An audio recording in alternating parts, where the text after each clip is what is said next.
இங்கதான் பிரச்சனையே ஸ்டார்ட் ஆகும். என்ன பண்ணுவோம், கீழே போட்டு மட்டும் இது முடியும் சில பேர், சரிங்களா? ஆனால் நீங்கள் முடிய கூட எப்பவுமே உங்கள்கிட்ட சுமேல் கப்ளிங் தான் கையில். எப்பவுமே நீங்கள் போனீங்கன்னா உங்கள் கையில் என்ன கப்ளிங் இருக்கணும்? சுமேல் கப்ளிங் இருக்கணும். இன்னும் இருக்கு பாருங்க. அந்த சுமேல் கப்ளிங் வேணும்னா அதை ப்ரொசீஜர் என்ன ப்ரொசீஜர் லேயிங் பண்ணாலும் பண்ணணும், அப்படி தான் பண்ணுவோம். இப்போ ஓசை இருப்பாங்க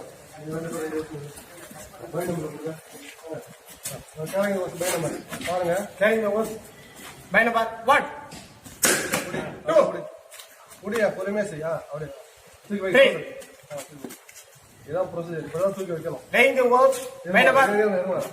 இப்ப பாருங்க, அப்படியே இருங்க. அவருக்கு இந்த கப்ளிங் எல்லாம் முன்னோக்கி இருக்கும்.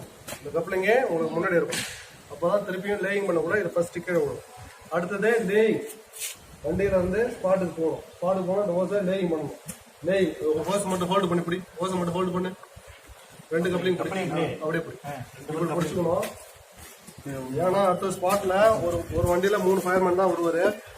15 ஓஸ் போட வேண்டியிருக்கும். 15வது ஓஸ் போடணும்னா ஒரு ஃபயர்மேன் 3 தடவை வண்டிக்கு போயிட்டு வந்துருக்கணும். 15வது ஓஸ் போறாங்கன்னா கிட்டத்தட்ட 1/2 கிலோமீட்டர் ஓஸ் இருக்கும். ஒவ்வொரு வாட்டி ஃபயர்மேன் அங்கேருந்து ஓடி விடாருன்னா ஓஸ் போறதுக்கு எவ்வளவு டைம் ஆகும்னு பாருங்க. அப்போ என்ன பண்ணணும், நீங்க ஆளுக்கு ஒரு ஓசை போட்டீங்கன்னா ஈஸியா தண்ணி சீக்கிரம் போடும். அதுக்குதான் இப்ப ஓஸ் தூக்குறது எப்படின்னு சொல்றோம். இப்ப தூக்கியாச்சு 2 லெக்ஸும் பிடிச்சினாங்க பாருங்க. இங்க போடாதான் தரைக்கு இந்த பக்கம் பாதி பேர், இந்த பக்கம் பாதி பேர் திரும்பி லைனா இருக்கு. அப்படியே லைனா சிங்கிள் லைன்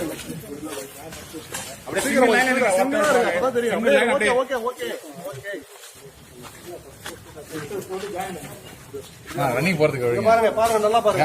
லக்ஸ் 2 லக்ஸும் பிடிச்சினாரு. அதுக்கப்புறம் அந்த லக்ஸ் மட்டும் தான் சுத்தம். நல்லா பண்ண போடு போயினே இந்த இனிஷியல் ஃபோர்ஸ் அவ்வளவுதான். நீங்க எவ்வளவு ஸ்பீட் போகலாம் போயினே இருக்க போயிட்டாரு. அவர் கையில சுமேல் கப்ளிங் நிற்கும். இப்போ அதுல இருந்து கனெக்ஷன் பண்ணுவோம். இவர் என்ன பண்ணுவாரு, இங்க இருந்து இந்த ஓசை எடுத்துமே ஓடுவாரு. இங்க இருந்து ஓடுவார், அங்க ஓடுவார். இங்க இருந்து போடக்கூடாது. ஏன்னா அதுல தான் கனெக்ஷன். அங்க இருந்து ஜாயின் பண்ணிக்கோ. இப்போ அங்க இருந்து போறதா நினைச்சுக்கோ. இருங்க, கை நீட்டுனானா பொசிஷன்ல இருப்பாரு. கையை நீட்டிங்க பொசிஷன்ல இருப்பாரு. இந்த லஜ்ஜா வெயிட்டிங் இருப்பாரு. பாருங்க தூக்க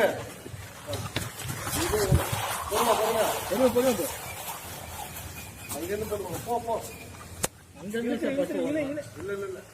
ஜாயின் பண்ணும்போது சொல்லியாச்சு, இது போறோம்னு சொல்லியாச்சு. ஓகேவா? இப்ப லேயிங் பண்ணாங்களா? அப்படியே நல்லா ஸ்ட்ரைட் பண்ணிக்க. 2 ஸ்ட்ரைட் பண்ணிங்க. ரீகாயில் பண்ணணும். ஓகே போதும் அப்படியே வச்சிடும். இப்போ ஃபயர் ஃபைட்டிங் முடிஞ்சு போச்சு. ஒரு 20 ஓஸ் ஸ்பாட்ல கிடக்குது. ஓஸ் கிடக்குது. ஒன்று சுத்தத்துனா 1 மணி நேரம் 2 மணி நேரம் எல்லாத்தையும் சுற்றி வரணும்னா இப்போ ரீகாயில் பண்ணுவோம். ரீகாயில் பண்ணுறது பொசிஷன் ரெடியா இருங்க. இல்லை அங்கேருந்து ரீகாயில் பண்ணலாமா? ஓசுங்கிறது ஆமா அண்டர்லைன் பண்ணணும். அண்டர்லைன் பண்ணணும். இன்னொரு விஷயம் மறந்துட்டேன். அண்டர்லைன் பண்ணுறதா இப்போ வந்து தண்ணி ஃபுல்லா சார்ஜ் ஆகிடும். உள்ள ஃபுல்லா தண்ணி இருக்கும். ஃபயர் ஃபைட்டிங் முடிஞ்சு தண்ணி நிற்கும் உள்ளே. அந்த தண்ணி என்ன பண்ணணும், நம்ம அதுக்கு அண்டர்லைன் பண்ணணும். அண்டர்லைன் பண்றது ரெடியா இருங்க. பொசிஷன் அண்டர்லைன் ஓசை தூக்கி அண்டர்லைன் தண்ணி வடிகட்ட. அப்படிதான். Okay sir. ஏன்னா அங்கிருந்து சுத்தத்துக்கு ஈஸியாக இருக்கும். அது நம்ம ஃபீமேல் கப்ளிங் தான் சுத்தம். அதனால இங்கேருந்து கேட்டாங்கன்னா ஈஸியாக இருக்கும். இப்போ அவர் 2 பேர் இருக்காரு. அதனால அங்கேருந்து இங்கே வந்து வேலை ஈஸியாக முடியும். ஒரு ஆள் இருந்தாலும் இங்கேருந்து போறாரு. வேற விடாது போயிட்டாரு. இப்போ ரீகாயில் பண்ணுவாங்க. சார் சொன்ன மாதிரி ப்ரெசன்ஸ் ஆஃப் மைண்ட் தான். எந்த வேலையை எங்க செய்யலாம். இப்போ 2 பேர் இருக்காங்க. ஈஸியா ஒரு அண்டர்லைன் பண்ணிட்டா ஒரு காயில் பண்ணுவோம். இல்லைன்னா இவரே போய் அவர் பாரு அந்த ஓசில் அவரே வந்து அவரே போகணும். காயில் பண்ணி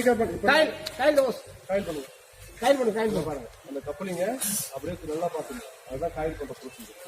அப்படியே தூக்கி போட்டு அப்படியே காயில் பண்ணுவோம். சுத்தம் காயில் பண்ணா வாலண்டியர்ஸோட முக்கியமான வேலை. இதுக்கு முன்னாடி நம்ம வச்சிருந்தா இந்த ட்ரைன் பண்ணி இந்த டீம் தான் நம்ம பண்ணிட்டு இருந்தோம். அது 2000 அதுல எல்லாம் பண்ணப்ப என்ன செஞ்சோம்னா ஸ்கூல் கோயிங் ஸ்டூடெண்ட்ஸ், காலேஜ் ஸ்டூடெண்ட்ஸ்க்கு இதே இடத்துல ட்ரைன் பண்ணிட்டு ஓசை எடுத்துட்டு போறது. இப்போ கொண்டு போனாங்களே ஓசை எப்படி தூக்கிட்டு போய் அவங்களே திருப்பி வரணும். அதுக்கு பதில ஓசை எப்படி எடுத்துட்டு போறது, ஓசோட பேரு, பிரான்ச்சோட பேரு எல்லாமே அவங்களுக்கு டெய்லி சனிக்கிழமை ட்ரைனிங் இருக்கும். திருவிழாஜர்ல இருந்து எல்லாம் கொடுத்துருவாங்க.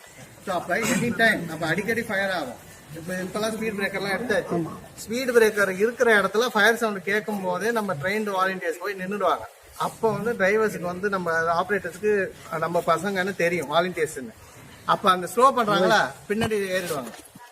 பின்னாடி ஏறிட்டோன்னே இறங்கும் போது அவங்களுக்கு அடுத்தடுத்து வேலை ஓஸ் இங்க தேவையா ஓஸ் எடுத்துட்டு போறது ஓஸ் இது பண்றது பிரான்ச் கொடுக்கறது ஒரே மாதிரி அந்த ஓசை இருக்கா அவ்வளவுதானே இந்த வேலை நீங்க செஞ்சீங்கன்னா எங்களுக்கு 80% ஒர்க் அட்வான்ஸ் ஆயிடும். நாங்க அடுத்த வேலைக்கு போயிடும். இதெல்லாம் உங்களுக்கு தெரிஞ்சுட்டுனா எங்களுக்கு பெரிய லாபம்.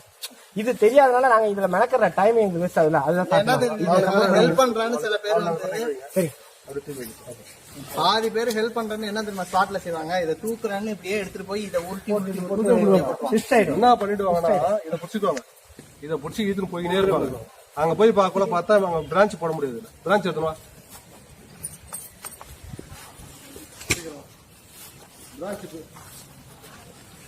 இந்த பிரான்ச் இந்த கப்ளிங் போட முடியுதா? போட முடியுமா? என்ன பண்ணிடுவாங்க, இங்க இருந்து இவங்க இழுத்து போயிடுவாங்க. இந்த ஒரு ஓசை இந்த கப்ளிங் இழுத்து போவாங்க, போட முடியாது அந்த ஓசை எடுத்துவாங்க. இன்னொரு ஆள் இதே ஓசை இங்க இருந்து திருப்பி இழுத்தும் போது இதுதான் நடக்கும் கல்வி. எந்த ஓசை எந்த கப்ளிங் தெரியாது ஸ்பாட்ல. ஒவ்வொரு ஓசையும் அவங்க கரெக்டா ஹேண்டில் பண்ணும். சரிங்களா? கேரிங்க அப்படியே சொல்லி கொடுங்க. ஒரு ஓசை எல்லாரும் செஞ்சு பார்க்கலாம். ஒரு 4 பேர் ஒவ்வொரு ஓசை கரெக்டா நின்னுங்க. திருப்பி ஒரு ரெடி நம்ம கீழே பாத்துங்க. 2 பேர் வாங்க. போங்க. இல்ல நீங்க செய்யக்கூடிய ஒரு ஆளுகள் தான் சொல்றேன். 4 பேர் 2 பேர் மட்டும் இல்ல. அவங்க கவனிச்சுங்க. அவங்க எங்க நீ இந்த பக்கம் சொல்லுங்க. நல்லா தெரியும். திருப்பி இருக்காது. நீங்க நேரத்துக்கு போங்க. வாலண்டியருக்கு நேரத்துக்கு போங்க. உங்களை வெயில நிப்பாட்டி பக்கத்துல வேலையை வந்து வெயில வாங்கிக்க. நல்லா எட்டேன்னு பார்த்தா தான் உங்களுக்கு தெரியும். கிட்டக்க பார்த்தா அவங்களோட ஃபுல் பொசிஷன் தெரியவே தெரியாது. நல்லா ஃப்ரீயா ரவுண்ட் அப்ல இருக்கும்.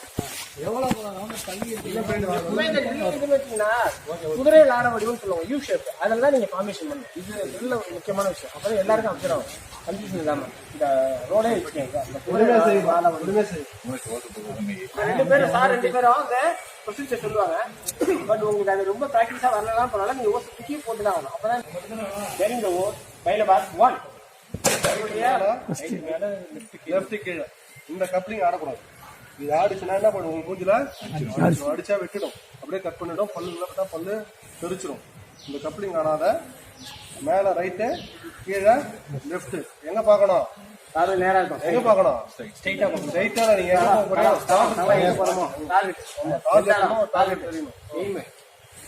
பை நம்பர் 2 தூக்கி திருப்பி ஷோல்டர் தூக்கும் போது ஒரு டர்ன் ஆகும்.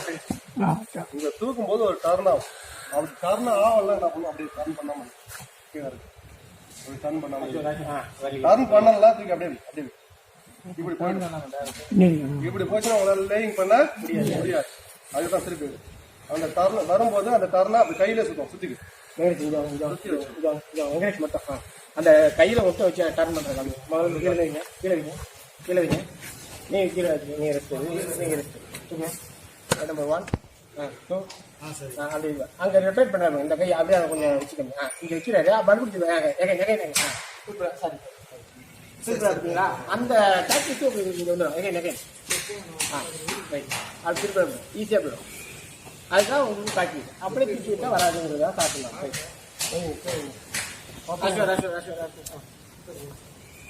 நான் மறுபடியும் ஒரே ஒரு அடிச்சு அமைச்சிருங்க. 2 பேரும் பை நம்பர்ல எல்லாம் புரிஞ்சு ஏதாவது டவுட் இருக்கா? பை நம்பர் 1 2 3 டவுன் அதே மாதிரி தான் பிடிச்சி எப்படி செஞ்சீங்களோ அது மாதிரி லெஃப்ட் கால் முன்னாடி வரணும். ஓகே.